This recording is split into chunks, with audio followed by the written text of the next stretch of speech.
Hey guys, this is Jeff Stanek with Figured Out Baseball. I've got a great Figured Out Baseball podcast for you today. We're being joined by Brian McCabe, who is the head coach at Benedictine Mesa.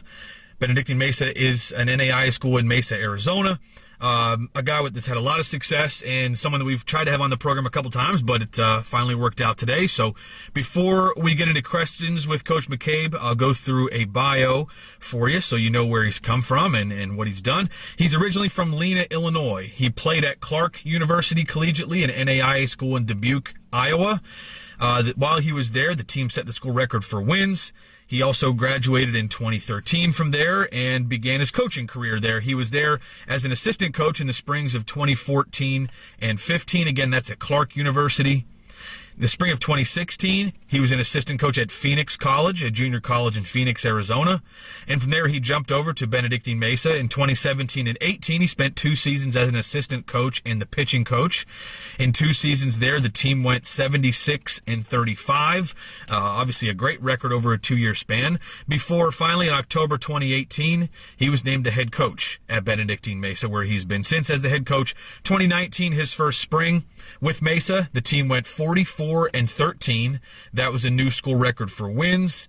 The team in 2019 was ranked in the NAIA for the first time in school history. They got as high as number 16. That year, they had the Conference Player of the Year on that team, as well as 4 All-Americans. Coach McCabe was named Conference Coach of the Year in his first year as the head coach. The team is also, since he got there, has had 5 players that have gone on to play pro ball. The 2020 team started 22-7 before things were shut down because of COVID. We're actually joining Coach McCabe partway into the 2021 season, where so far they are 8-4. The guy seems to do nothing but win everywhere that he goes, and that's part of the reason for having him on the program. Coach McCabe, I just want to thank you for taking the time with us today. I appreciate you having me on, Jeff. I think I need to hire you to introduce me all the time because that was a pretty good one there. It feels good. But, no, I appreciate you letting me on, and I'm excited to talk today. Yeah, man, next time you go for a job, you give me a call, and I'll make some calls for you. Yeah, that sounds great. A lot of coaches have that now, right? A lot of coaches have like an agent that they hire, or maybe that's just at higher levels, but that wasn't a thing when I was in college, or at least at like any levels that I had coached. But now I hear about that quite a bit. Do you know guys that have agents that basically do kind of the work for them when there are jobs available? You know, I haven't seen it yet at this level, but I think that's something I need is just somebody to be the pump up guy, the fire up guy, and let everybody know who I am. I've heard about it from other guys, and it's surprising me that that's happening at like mid-major Division I type levels, but it seems to be. But anyway, Coach McCabe, I'd like to start with something usually from the bio that stands out, and then we'll jump into other stuff that I've kind of got planned. But for you, I'd like to just kind of ask how a guy from Lena, Illinois, who played his collegiate ball in Iowa, ended up in Arizona, and obviously you've stuck out there. You've made somebody pretty happy out there and have gotten some jobs and have done a good thing, and now you're hired as a head coach, so hopefully you're there for a little bit. But just kind of wondering how you ended up out there, if that was maybe sort of a plan to get into the Southwest, or if just things kind of aligned for you at some point. Sure. Well, it's actually as simple as chasing a girl out there. She turned out to be my wife, so it definitely worked out. But I was in the Midwest my whole life, within the same little area, and I figured, if I want to be a baseball coach, Arizona's not a bad place to be. So she was finishing up school down in Arizona when I chose to move down, and I'd be lying if I didn't say it happened a lot quicker than I expected it to. Definitely certain instances of being at the right place, right time, that kind of mentality. But yeah, it's being a college baseball coach in Arizona, growing up in a small little town in Illinois, it's pretty special. A lot of unique opportunities out here. Now, out there is with recruiting, does the junior college baseball out there play with wood bats? They still play with wood bats there? They do, absolutely. How does that affect recruiting? I'm just curious because summer ball, a lot of most high school players, I think in summer ball, maybe this has changed as well. I don't know since I've stopped recruiting, but most of summer ball happens with wood bats. The junior college ball happens with wood bats, but you guys play with metal bats. Most 4-year schools and most junior colleges, I think Arizona is one of the few that plays with wood bats during the season, but most other levels are playing, especially during their actual season, with metal bats. How different is it to recruit a guy with wood? Does it make a whole lot of a difference? Is there anything that maybe stands out as an advantage or disadvantage to that, in your opinion?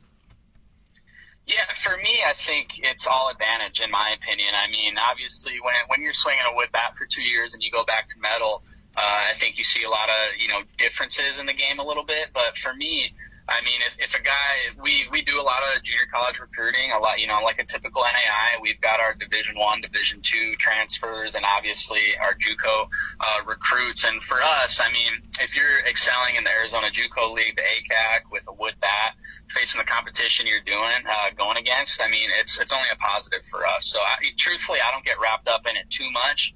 But obviously, in my opinion, if you're hitting 6-7 bombs and hitting 340 in a year, I think that will translate well to our league. Whether the power stays there, whether the power increases, that's obviously, I think that's up to the individual. But for us, it really is. If you're having success there, I think you will have success here. You've obviously got to come prove it and keep improving.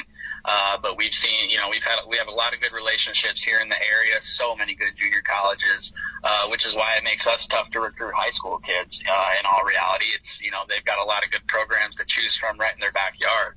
So we really build on those connections, and, it definitely, the success is there, and we definitely try to recruit that and keep those guys home as much as we can. For you in recruiting, Coach McCabe, since it is a little bit difficult to get high school players because you're in an area rich with junior college baseball, not just in Arizona, but in surrounding states as well. There are a lot of really good junior college programs, north, south, east, and west of you. And I'm curious, if you had your choice, like in a typical recruiting class, if you maybe could put percentages on it, what percentage would you like to be junior college players? What percentage would you like to be high school players? Do you want more junior college players as hitters or pitchers, or does it matter to you? Do you have are there specific plans there, or is it more just kind of a year by year, need by need type of thing? I think it's definitely year by year, but I mean, I would say in a normal year we would probably go about 50% both ways. With being an NAI, and we're only in the 5th year of our program's history. There's obviously, we've got a few 4-year and now 5-year guys because of COVID, but it typically doesn't happen with us, and that's what we're trying to get towards. So I would say 50-50. The first year I recruited, and even the first year of our program with Coach Stinnett, we were very heavy JUCO. Obviously, we think that was the route to have success right away and kind of put our name on the map. But we've definitely, this is the first year we've had some freshmen that are making contributions to that varsity squad. And a unique aspect of our program is we have a full junior varsity program. So those guys actually get 20 to 25 games against the Arizona junior colleges during a normal year. So that's a big thing with us. If you're not quite ready for that varsity team, you pretty much get to come here, start on your 4-year degree, and play JUCO baseball. So it's really a win-win in our situation. And to your question about, hitters and pitchers, like I talked about earlier, if we have a guy swinging the bat well and in the JUCO system, I think that really does play. They've got a lot of good arms, and, obviously a lot of arms that we recruit. So if they're doing well there, like I said, we do think that success will translate. And then we've had a really good system of building our pitchers up. So we obviously like those junior college guys who have the experience and have the innings, but we've done a really good job developmental wise, with our staff of just developing those younger arms and getting them through the program. So that's definitely something we're kind of turning our head towards a little bit more. Obviously we're still going to recruit junior college talent, but we're definitely looking for those guys who are going to come in for 4 years and, make that turnaround a little less quick, not just 1 year, 2 years and out, and, starting to really build that program from the ground up. I'm curious as to what the competition looks like right now for you. I know you're only a couple weekends in, or a couple weeks into the season, but I've been kind of curious how just rosters in general are going to look because of COVID. For people that are or are not familiar, it really created a logjam in a lot of rosters because, I think every level, if I'm not mistaken, gave a 5th year or gave another year of eligibility to everyone. And I know not everyone came back, but a lot of seniors are back for their 5th year. I have seen already some 5th year or some guys that are in their 6th year with the program because they maybe had a redshirt year earlier in their career, and then they got another year because of COVID. So there are 6th-year guys that are playing right now. From what you've seen so far, small sample size, but from what you've seen, how has COVID affected rosters at the NAIA level? I mean, it's been tough. Like we talked about earlier, I think we've definitely put together our toughest non-conference schedule we ever have. I think 12 games, 8 of those have been against ranked teams. And, from my perspective, it's just not all, like you mentioned, most of those seniors that had an opportunity, a lot of them took it. You never know when you're going to get to continue to play baseball. So a lot of guys took that opportunity. And the way I've seen it, just all those guys are back. Plus, there's obviously been some movement at the Division I, Division II, JUCO levels. So there's, I've seen a lot more transfers getting on these rosters, whether it be, like I said, the Division I, Division II, Division III level, just good players all around. And a lot of players, it's been impossible to do scouting reports these first couple of weeks because, we really have no idea what these teams have. A lot of them just got done recruiting, 2 months ago before spring started. So it's definitely, the way I've seen it, a ton of talent out there. And, we're lucky to, play that tough schedule and really see where we are nationally and, rankings wise. And it's definitely been tough. There's a lot of teams out there, a lot of teams that have made improvements that, we haven't seen yet. So it's definitely exciting. It's a good time, I think, in all of college baseball for just putting talent together and seeing good baseball. Could you talk a little bit for people that aren't that familiar with NAIA baseball about transfer rules? Because I know, I never coached at the NAIA level, but I always it seemed like a level that I would have enjoyed a lot. I liked the junior college level. I liked coaching at that level for various reasons, and it seemed to me like the rules are a little bit looser at NAIA in a good way, where you can kind of do some things that you want to do without rules necessarily stopping you, and you can recruit how you want to recruit, and kind of there aren't eligibility issues with guys transferring from different levels for the most part. Maybe something I'm not aware of. But could you just kind of tell people that are listening to this that aren't real familiar, Brian, what transfer rules look like and how you end up with like Division I, Division II, and junior college transfers on your roster, whereas that might not be something that's possible to do most of the time at the NCAA level? Sure. I mean, the biggest thing for me, first and foremost, as far as the eligibility requirements, it's pretty much in line with NCAA. But like you mentioned, the transfer requirements. So, if you're going to go from a Division I to a Division II, Division II to a Division I, a lot of times there's that year where you have to sit out. And I know a lot of those rules are changing, as we speak.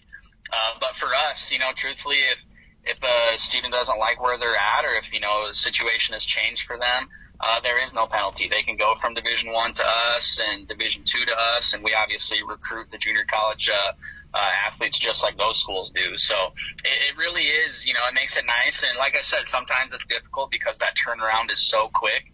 But I think that's why, especially at the top 25 level of NAI, it's really good baseball. It's students who were, circumstances change wherever they were, wherever they were planning on going. And we do a lot of things, and, we accept a lot of things that maybe those bigger NCAA schools wouldn't, as far as just situations and, maybe some family life things, financial situations, a lot of those.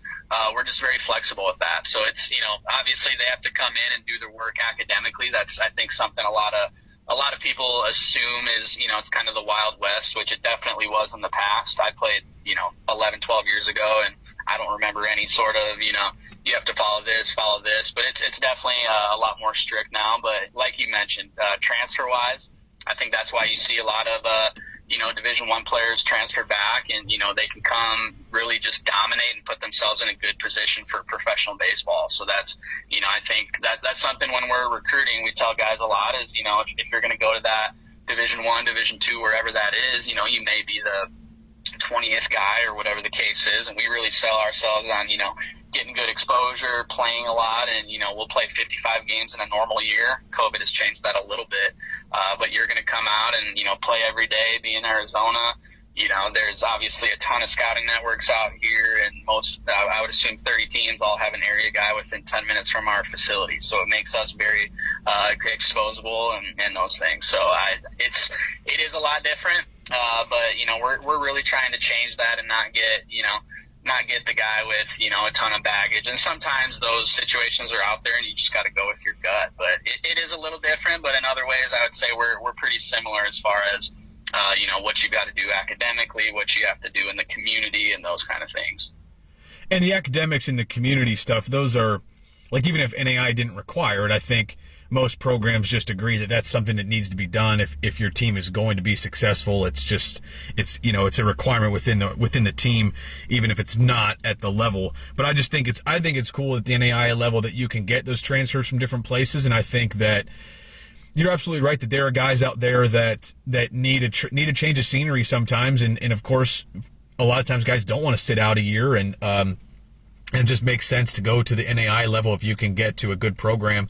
If you need a change of scenery for one reason or another, I know at the pro level, scouts look for different things that necessarily can get you on the field. Sometimes I've had at the junior college level, I've had guys transfer to us from 4-year schools, Power 5 type schools that didn't play there for a year, 2 years. We've even had a redshirt sophomore, so he was in a program for 2.5 years at a Power 5 level that really just never got time, never got to see the field a whole lot, and then comes to junior college for one season and signs a pro contract. So, pro guys are looking for something different than what can get you on the field, and a lot of times at higher levels, there are guys that are established. There are guys that not only have stuff that scouts like, but just have a lot more pitchability, or maybe more whatever it is, that more more of a pitch repertoire or whatever that gets guys on the field, whereas other guys just don't get a lot of time. And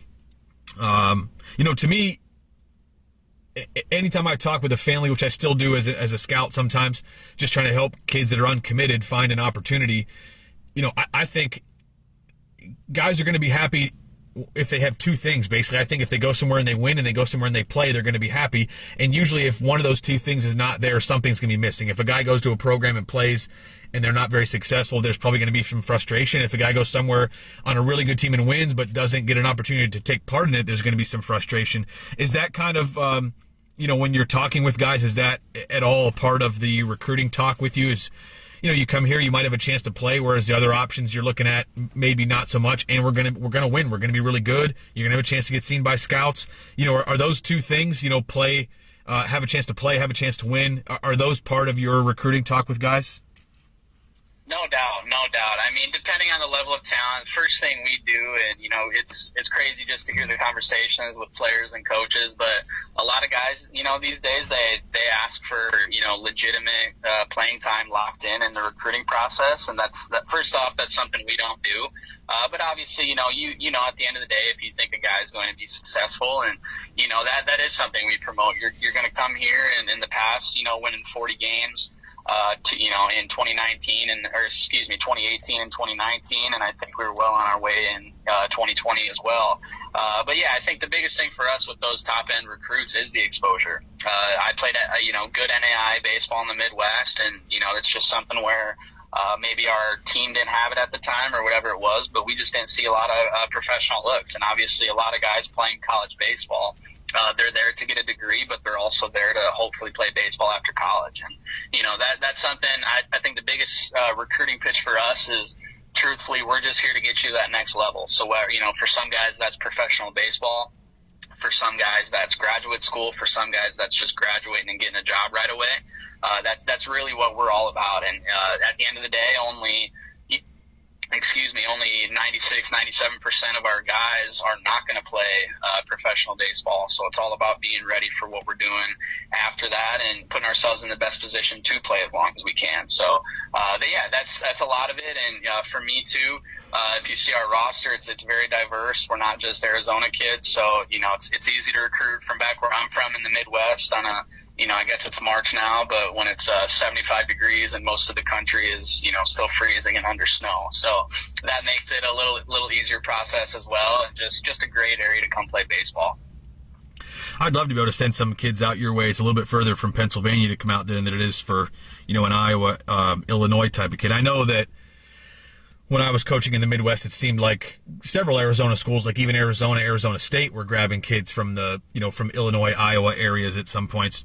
Coach McCabe, I'd like to ask you about something that you brought up a little bit ago, just scouting report wise, like it's been impossible to get scouting reports because nobody's seen anybody.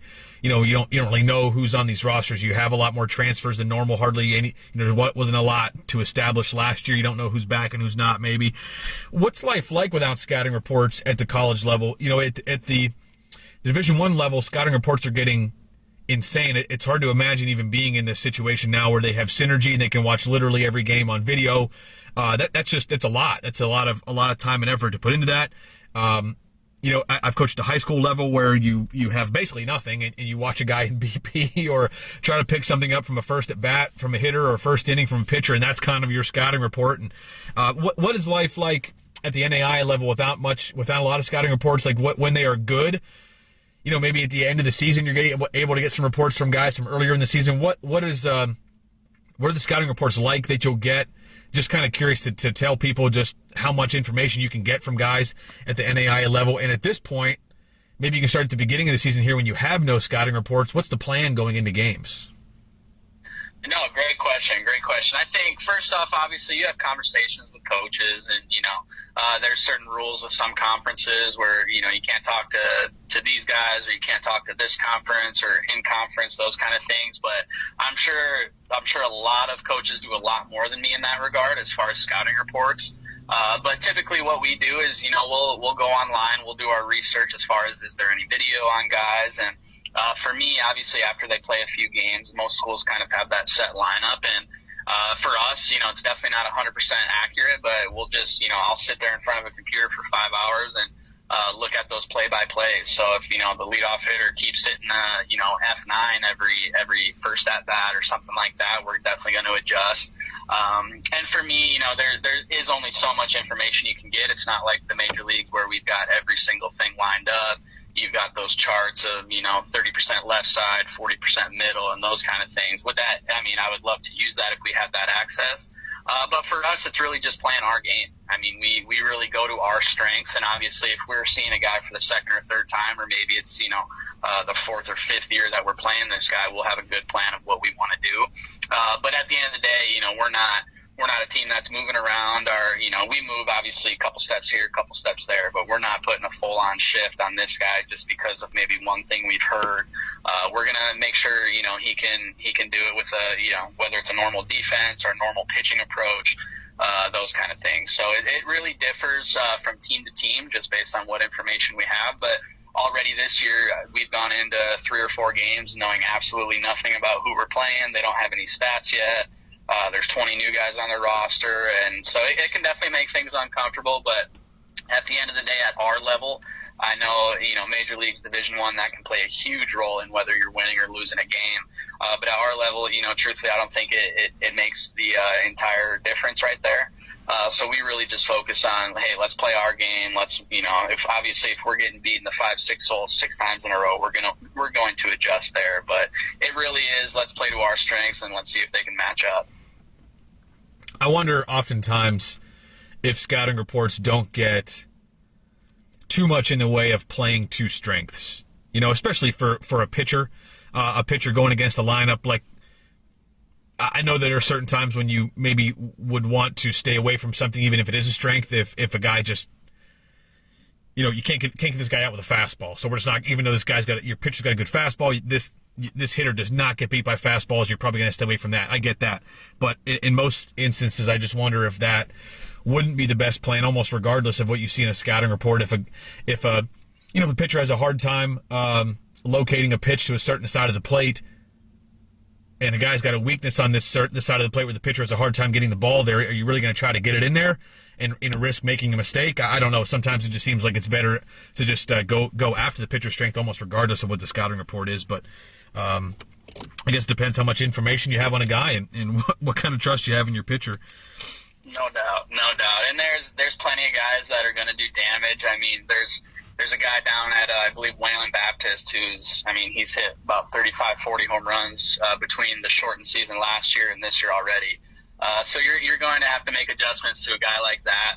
But like you said, at the end of the day, I think guys are at our level, even though they are successful, I think they do have weaknesses. And, you see in the big leagues, obviously velocity is gonna hurt you, but guys are throwing 99, 100 down the middle.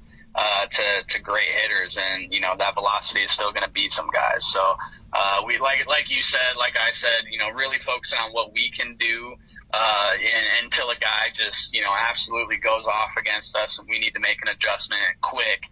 We'll kind of stick to our game plan, and sometimes you are going to get beat, and a lot of guys, they want to put their head down right away or say, hey, that plan didn't work. But sometimes you just get beat. You just got to tip your cap, move on to the next AB and the next approach.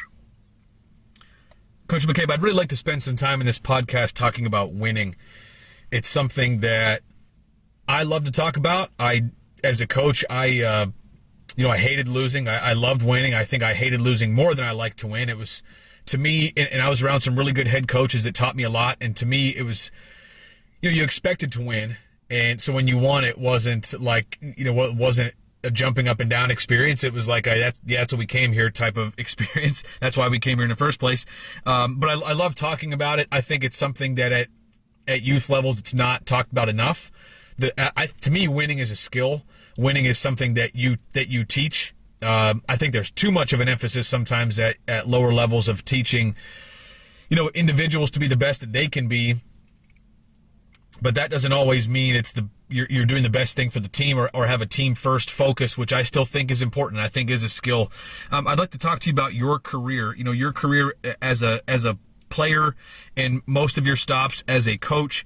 You've had a tremendous amount of success. You're with a team right now that's only been you've been there for the entire existence of Benedictine Mesa, have you not? That's right. So you've been with this program from the beginning. 2 seasons as an assistant coach. You guys won an incredible amount of games, 2 out of every 3 games pretty much that you guys won. And now, since you've been there 2019, 2020, 2021, tremendous amount of success. I'm curious for you, what are some of the key ingredients to having sustained success as a college baseball coach, college baseball program? No, that's a great question. It's got me thinking a lot there. I think the biggest thing with us, like you said, you kind of at some point you expect to win. But for me, it's, when we get done with a win or we get done with a good day of practice, for us, there's always something to learn. And I think that's sometimes where the sustained success is lacking. You may have 1 good year, 2 good years, and then, you kind of just assume that success is coming and you don't really talk about what ways you can get better. So for us, I think the guys almost get frustrated when we win games as opposed to when we lose, because when we lose, I pretty much, we do talk as a group pretty much after every game, but when we lose, it may last 5 seconds to say, hey, we got another one tomorrow, one of those quick things, and you're out of there. But when we win, sometimes we stand there for 5-10 minutes and say, hey, if we want to become the program we want to, if we really want to make a stand nationally, these are the kind of things we have to do. These are the kind of things we have to cut out. So I think that's big for them, letting them know, hey, we can enjoy that win, but it's, there's a lot of things to be learned there. And for me, one of the other things I really just focus on is, there is a standard every single day, whether we're just hitting for an hour in the cages, whether we are lifting, everybody is there, everybody is, awake, eye contact, all those things. It's really big for me. I've seen, I've been with programs, I've been on teams that just kind of sleepwalk their way through the day. And that's really not a way to sustain success. When you're going in college baseball and you're in April and May and we are, on the 5th game of the week, you really have to rely on that grit and that toughness. And if you try to sleepwalk your way through that, it's going to end quickly for you. So, but yeah, it's obviously a lot of fun to win. That's what we're here for, to grow lives. Obviously, to win baseball games, it's a lot more fun to win games than to lose games. But like I said, for us, it's just that everyday standard of, hey, this is what is expected. And I'm a 29-year-old head coach, so a big aspect of our program and our culture is I'm not coming in trying to be your dad. That it does no good to have that wavelength of me being 29 and most of our leaders being 22, 23. A couple are 24 now because of COVID. So it's really, hey, this is what's expected, and we're either going to do it or we're not. And at the end of the day, something I've had to learn, in some of those tough losses where, you try to get really fired up and you try to let your emotions show, is at the end of the day, as coaches, we can't control what's happening on the field. We got to put our guys in the give them the opportunities to succeed based on what we give them in practice, the drills we give, what are we doing in the weight room to keep them healthy and strong.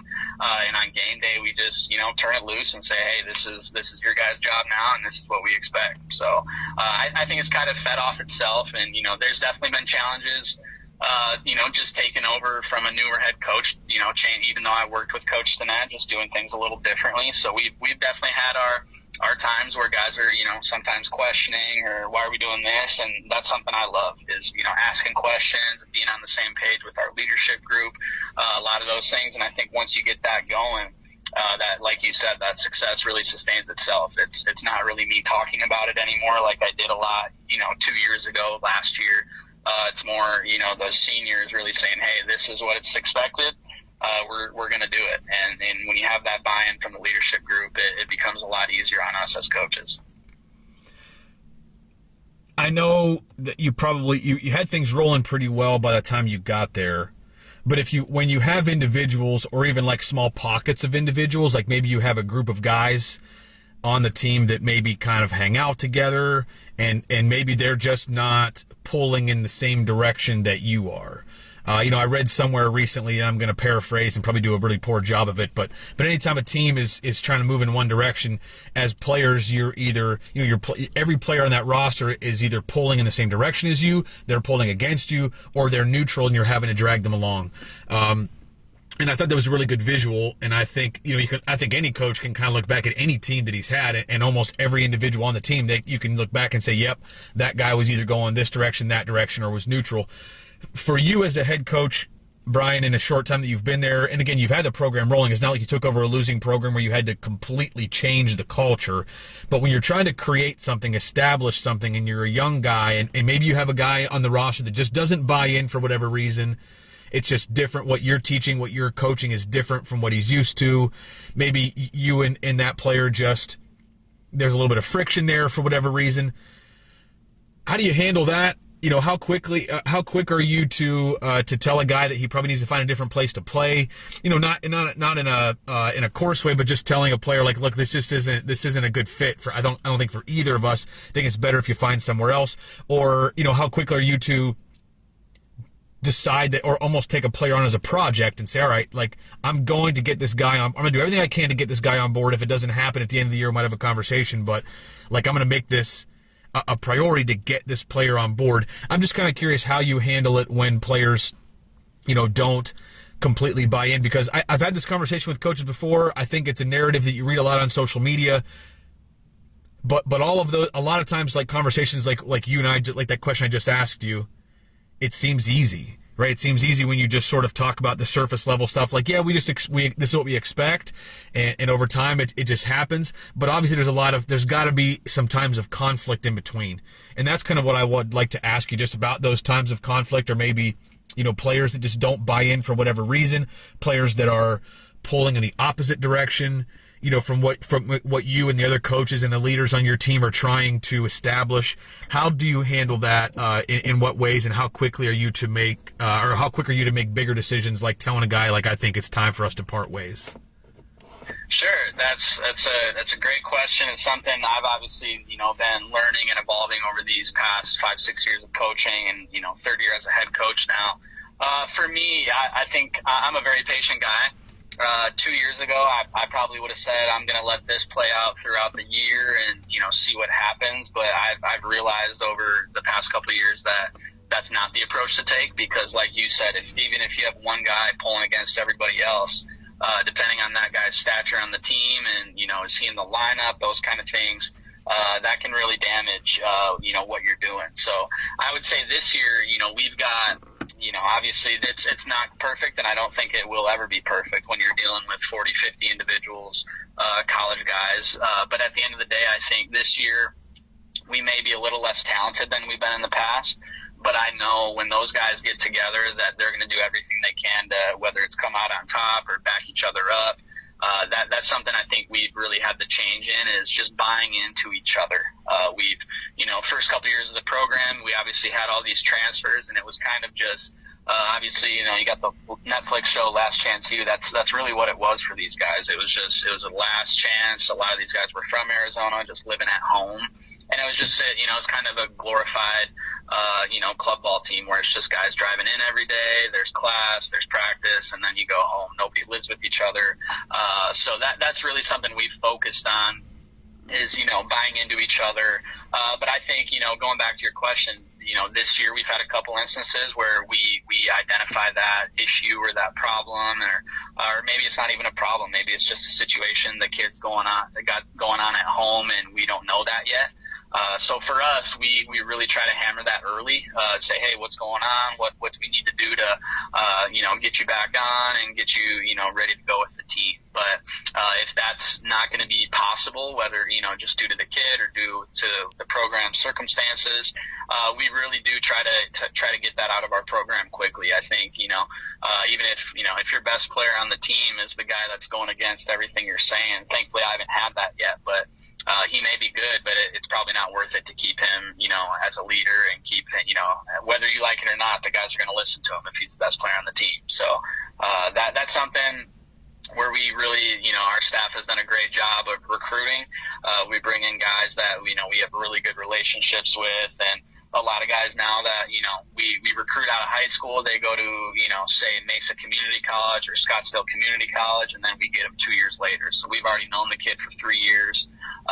And a lot of just building those relationships. But it is very important. That's something at my first year, I would say, hey, let's get the 9 best guys. Let's put them in the lineup. Let's get them on the field. And now it's a lot more of, hey, what does this guy, mean to the rest of the group?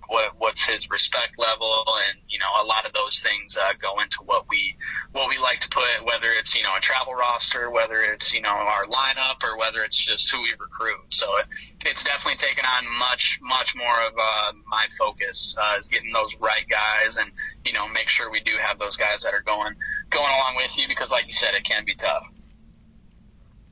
Coach, I want to go back to another thing that you said a little while ago, just kind of sticking on the broad general topic of winning, and about the sort of conversations you have with guys after wins and losses. Now, after wins, it seems like your focus is to not let guys get too high on that win, and kind of just remind them that if we're going to keep going, if we're going to keep having success, these are the things that we need. We need to get better in this area. In this area, we need to stop. We need to stop doing this so much, or whatever.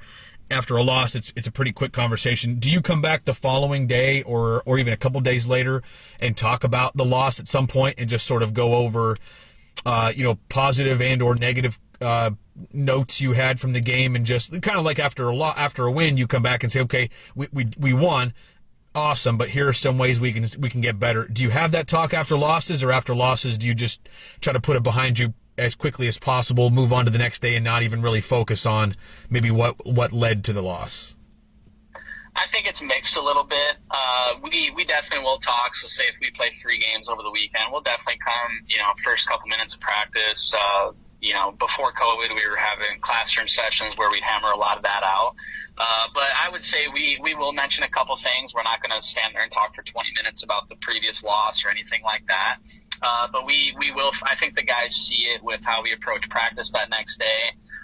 Whether it's, we're really we got smoked on curveballs all weekend, so we're going to put the curveball machine on today, or, we just need to get our footwork going with the infield, a lot of those things. So I think, I would say we don't necessarily talk about it a lot, but our guys are smart enough. They know what we're working on that day and say, hey, we haven't worked on this for a week or two, it's because this weekend it wasn't the greatest in that area. So I think that's where the mature aspect comes in. And like I said, I'm not coming in trying to be anyone's dad, and it's a very mature program. It's a bunch of, typically older guys that are, they've been through the ringer before. So it's all about, what are we going to do the next day? But, for me, also not talking about it a lot in a baseball season, if you let, some negative streaks start getting in your head, I think that can only get worse as time goes on. So we really just focus on the next day, winning the next day. And, that's something between winning, I truthfully haven't talked a lot about winning in the past 2 years compared to my first year, because I think it's much more about that process, much more about how you treat the day. I think if you treat, today, Monday, practice well, I think that Tuesday game is going to go a lot better than just focusing on that result on Tuesday. So practice day to day, what is practice like for you guys, if someone were to come and observe practice for maybe a week or 2 weeks, and it was just a typical practice that you were having at Benedictine Mesa, what would I expect to see? What are some staples for you guys? Not so much like practice plans, but like, what should I expect to see? A ton of hitting. Should I expect to see like super high energy, really intense stuff? Should I expect to see a lot of game type situations? Like, what are some staples of your practices that you feel like allow you as a team to win the day and be prepared for your next competition, whenever that will be? I think the first thing is, for us, one size doesn't fit all. So, if you go start with the pitchers, you're going to see guys obviously getting their bands in, getting their plyo balls, a lot of that thing. But you may be looking at a group of, 25, 30 pitchers and going, holy cow, what are they doing? Because everyone may be doing something slightly different. So on the pitching end, that really is our biggest focus, is what do we need for you? What do you need to do to keep yourself healthy and keep yourself going, as opposed to, hey, this is our program. It's 1 through 25. You have to do this, this, and this before you throw. We really, let them, kind of own their development and those kind of things. But I would say the biggest thing overall, you're going to see a lot of individual defense. We don't do, we don't just put 9 guys out there and go through in and out and do a lot of those things. It's a lot of breaking in, play catch. Infielders are going to do individuals for 45 minutes to an hour, getting a lot of those things in. And then, we do hit most days. I would assume, a lot of schools do that. We're lucky enough to have a great A-Tech machine where, we can go, whether it's fastball, curveball, right hand, left hand. So we do get a lot of time on that. And, I think that machine's better than, me just throwing 35 miles per hour from the low left-handed slot that I have. I think it's, a lot better for those guys to get those kind of live reps. And the machine has, I think, played a big part in our development here. Just being able to not only, does it take manpower to get through 40 guys of hitting BP, but obviously, it makes it a lot easier when you've got that machine. So another thing for us that I think is a little different than what I've seen at some other places is we really focus on, conditioning every day and focus on sprinting, whether it's pitchers, whether it's hitters. I know a lot of guys, still running poles and doing a lot of those things, but you're going to find our conditioning and especially our strength program when we get in the weight room, a lot of that is focused on speed, power, quickness, as opposed to, just getting that lactic acid out, whatever that is. And, so I think, there's a couple standpoints right there, and we really try to compete. We really try to do 1-on-1, 2-on-2, or 9-on-9, just putting, pressure into practice. I think, obviously, if you can practice at a difficult level under a lot of stress, I think that's going to make those games, like I said, roll out on Tuesday, roll the balls out and let's play the game. So if we put ourselves in those situations all week and try to compete, that's really what we focus on. Like I said earlier, we've got a full JV program. So obviously those guys are looking to get on varsity, and we don't set that final roster until May for the playoffs. So it really doesn't, it's competition every day. If you're the first guy on JV or if you're the last guy on varsity, there's a lot to work for, because that roster may be changing, whether it's, tomorrow, whether it's this upcoming weekend, a lot of those things. So it's always about that competitive environment, and we're never just out there, hey, we're out here to take a swing and just have a nice, easy day.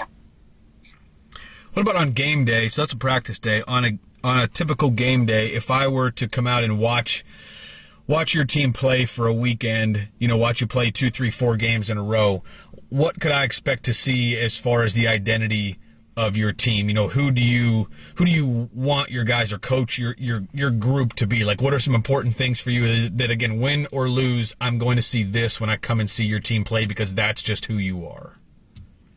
Yeah, I think, just a couple things. I'm a very laid-back guy.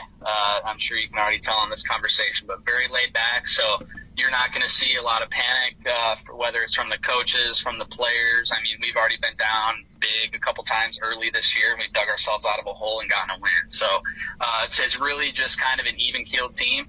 I would say they're not too quiet, they're not too loud, kind of right in the middle there, but very, like I said, we're a very mature group. So nothing is going to really, set us off, and, we don't know how to react to this.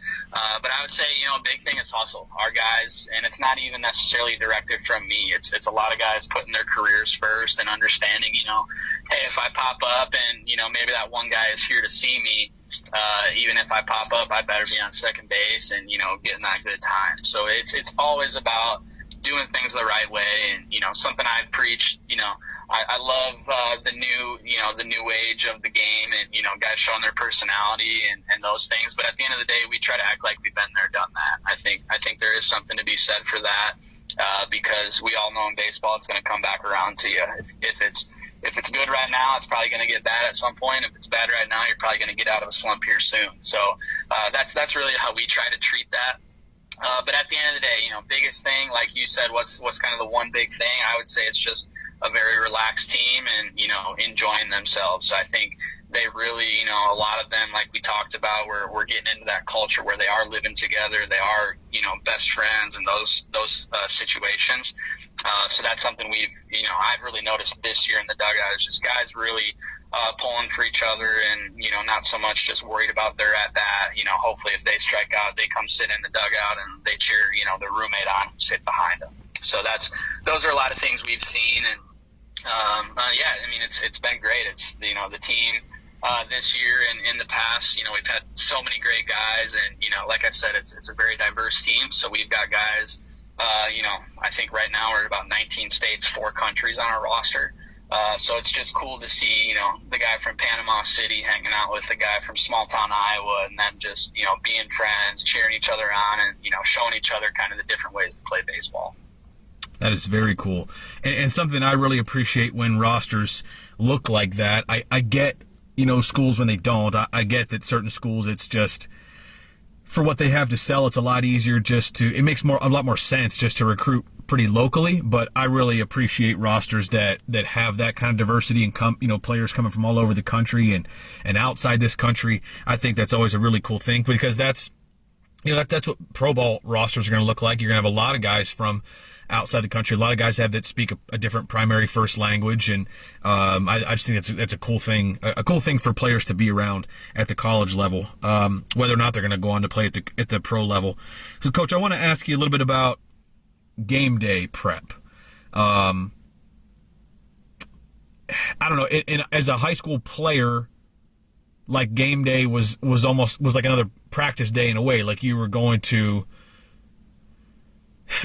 high school baseball for me, even though I didn't have a great coaching staff or anything like that, but it felt different. Like that pregame prep was like we were still preparing. Whereas in college, a lot of the programs that I coached for, game day prep was more like we're already prepared. We're just going to kind of get enough reps to feel good coming into this game type of a thing. I'm kind of curious just for you and your team. And I know that individuals might be a little bit different, but generally speaking, what is game day prep for your players like? Meaning, in the pregame, what's the purpose of it? What's the intent behind it? What's the energy level behind it? What's the intensity behind it? Just wondering what that looks like for your guys. Let's just start with, like, early in the season when everybody's feeling good. Like, later in the season, you might have some arms that are hanging and guys do things a little bit differently. But early in the season when guys are pretty fresh, what does game day prep for you guys look like in all phases? Maybe go hitters and pitchers if you can. Yeah, I think for us, it's, like I've said a couple times already, let's roll the balls out and play. It's, I think we've done enough to prepare throughout the week, throughout the season. And in my opinion, this surely isn't right, but in my opinion, if you're trying to go over mechanics with a pitcher, or, hey, let's make this adjustment with your swing on game day, in my opinion, that's not something we need to do on game day. Let's wait till the next day, focus on, our swings on BP the next day to really get at that.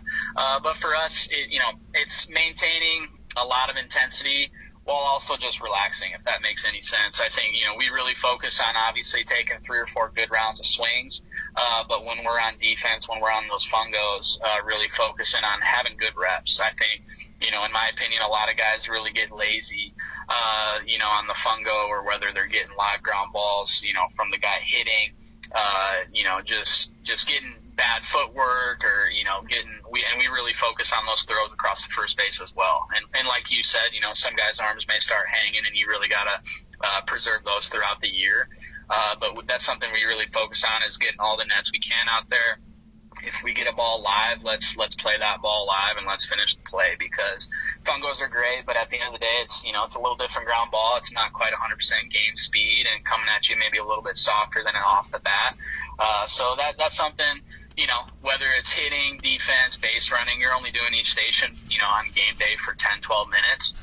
So it's really just maintaining focus on that. And then at the end of the day, if we're the home team, you get a 45-minute break. That's where, some guys take a nap. We've been big with meditation these past couple of years, so some guys will just go, get in some dark space and just meditate for a little bit and just slow things down. So, like you said, every guy's a little bit different, but we still, we're not out there yelling at guys on practice or game days, but we're not out there really having that intensity. It's more just, if you get 5-6 reps, ground balls right now, make sure it's 100%, make sure your footwork is correct, and just hammering those kind of small little details on game day. So different teams obviously are different, and their pulses are different, but it seems like you have a lot of guys on your team. It sounds like that are sort of like almost your energy level, where it's other teams, they want to, in that 45-minute break between, they might be listening to music to get them pumped up or whatever, or guys that are getting their smelling salts out or just whatever it may be for the game. I've been around those types of guys that are taking their energy drinks, but it sounds like your guys, I mean, if they're taking naps and meditating, like they're in a much different sort of like that slow heartbeat all the time type of atmosphere. Is that something that, does that happen because that's sort of what your personality is, or is that just kind of this group of guys, whereas like 2 or 3 years from now when you have a roster that's almost turned over, like might that be different, or is this something that you sort of intentionally like your guys to sort of have this sort of even coolness, calmness about them at all times, where it's not like you need to get really amped up for this situation? Yeah, I think, one quote I heard, it's been probably a couple of years now, and something I really believe in is, whether it's your leaders or whether it's your coach, I really do think the team plays at the speed of your leaders. So that's kind of something, maybe it hasn't been 100% intentional on my standpoint, but I think they do follow that lead. And, sometimes I remember in my first couple of years, we may have a call go against us and everyone just looks down to see if I'm going to run out there and start screaming and doing all that stuff. And at the end of the day, that may work once, but I don't think that's something you can replicate day after day after day. And, like I talked about earlier, baseball is such a game of emotions. So if we can keep our emotions level, and, I've seen way too many good players in the past just completely take themselves out of games because they're just frustrated with a strikeout or how that play went, how their inning went. So I think, like you said, every guy's themselves, we've still got guys, crushing the bang and doing that stuff and getting themselves amped up, ready to go. But I think they understand, we've worked with Major League University this year. Austin Byler's been great, just kind of helping us out with the mental aspects of the game, and just, helping us focus on, what is that kind of, what's that level I need to be at when I'm in the plate, in the box. And it's just, I think that's helped us out big time. But, it's definitely not something I have, to control. If the guys want to be, blasting music, getting crazy, in my opinion, that's more kind of like what I experienced in high school football. You just want to go out there and, hit somebody as hard as you can, which obviously isn't exactly what you do in baseball. But if that's what guys need, that's what guys need. And I think, just letting each guy, again, be themselves, whether it's physically, personality-wise, I think that's something, our guys definitely enjoy. The one size doesn't fit all attitude that we have, whether it's baseball or not. Do you ever have guys that you wish would show more emotion? Maybe a guy that's so sort of even keeled that maybe there are some struggles, or like a big situation comes and it doesn't go his way, and you wish that you had more of a reaction, almost to to say, like, don't you care more about what just happened here, as opposed to just guys that are so sort of level-headed all the time that maybe they don't have that emotional outburst at some point where, obviously you want guys to be that, but people aren't, they're not robots. At some point they are going to react if they care enough about it. Do you ever have that situation with guys where you sort of need to entice them to show a little bit more emotion and a little bit more intensity, especially in games? Yeah, I think it's all about knowing your players. One of my best pitchers now for 3 years is just a country boy from Iowa, and I don't know if he's ever made a single facial expression or those kind of things. And I know he cares. He's a great kid, and he's always we've got a great relationship. But it's one of those things where if I tell him, hey, you need to get amped up, or you need to get fired up a little bit more, I don't even know what he would do. So I think it's really about understanding your player and understanding the genuineness of what they're trying to show. Sometimes you've got guys that want to throw a helmet or throw their bat down because they think that means that they care. And kind of to answer your question, at least in my experience yet, and again, this isn't right or wrong. I haven't, like, why aren't you more mad? Why aren't you showing emotion? Those kind of things. In my opinion, that kind of shows me that they're in control of their emotions. They really understand, hey, one strikeout's not going to end my career, or those kind of things. So, more times than not, I've noticed if guys do have those negative reactions, that kind of, the rest of the day isn't very good. And when you are able to put it behind you, and, biggest thing for me, if guys are frustrated, guy strikes out in the 6th inning, I don't say a whole lot in the dugout on game days, but, kind of the big thing I'll say is, hey, you've got a bigger at-bat in the 9th. Get ready for that at-bat in the 8th inning, the 9th inning, you got another one coming. We just got to be ready for it, because, the mental aspect, it does us no good to sit there and think about an at-bat for 3 innings. And myself, I kind of pitched in the closer role in college, and it does me no good to, think about that loss that I had or the blown save for a week, till next weekend, because that's just going to eat at you, and you just have to find a way to get better. So we really focus on, just owning the moment, controlling yourself. And if you are a guy that shows emotion, great. If you're not, that's fine too. So on the recruiting trail, last question here for you, Coach McCabe. On the recruiting trail, I've heard a lot of coaches in the past that have said that they, one thing they really like about guys, especially go to like a showcase type setting, but they like high energy guys. They like guys that are kind of bouncing around the field and that are that have a good motor. That was a term that I heard as a young recruiter that I heard from several coaches who I looked up to, and I began to like that. I liked guys with a good motor, a high motor, not a guy. Whereas the opposite of that was a guy that just looked like, to use your term that you used earlier, a guy that was kind of sleepwalking through, whatever event you were going to see, whether it's a high school game or a showcase or whatever. When you're scouting, you're recruiting guys, do you look for guys that have that high motor and hope that you can teach them to sort of balance themselves out? Do you look for guys that look like they're able to control their emotions right now? And if you do that, if you do the second, where you're looking for guys that can control their emotions now and don't get too hyped up or get too down on themselves or aren't throwing their bat or helmet or whatever, if you find guys, if you're recruiting guys that seem like they're pretty level-headed, do you then have to do some digging and kind of ask their coaches whether or not, like, is he just not real passionate about this, or is he pretty mature with his emotions? Yeah, I think, that's a great question, and something that we've taken a lot of time as a staff to figure out exactly, what kind of kid do we want. But I think the biggest thing is, we're going to recruit talent, we're going to recruit good people, and then, we're going to let them, kind of like I said in multiple different ways, is just the one size doesn't fit all, where, we're not looking for one specific type, because I do think it's good to have both aspects of this conversation within your team. I do think you need some of the, those quiet guys who aren't going to show, a whole lot, whether good or bad. And then you are going to need, that shortstop, that center fielder who's just flying around and, moving his feet 100 miles per hour and those things. So I think, for us too, with high school kids and even junior college kids, is, when we really started this meditation program and just started kind of this mental aspect, is, kids don't know what they want. Sometimes they're playing the way their high school coach, coached them, or just the way maybe their parents raised them, whatever the case is. And sometimes, what we do and what we teach, that may bring them a little more level, or that may let them understand, hey, I love being that guy who's fiery and loud, and maybe my team needs that out of me. So, kind of, not to dodge your question, but to kind of answer it a little bit, it's, we really look for both sides. If we see a guy that's out there, screaming and going 100 miles per hour a minute, that's not something that's going to deter us from, recruiting him. And on the flip side, if we see a kid who strikes out to end the game in the, biggest tournament of the year, whatever it is, and he doesn't show emotion, that's not going to, check him off our list. I think it's good to have that balance of both, and good to have that understanding.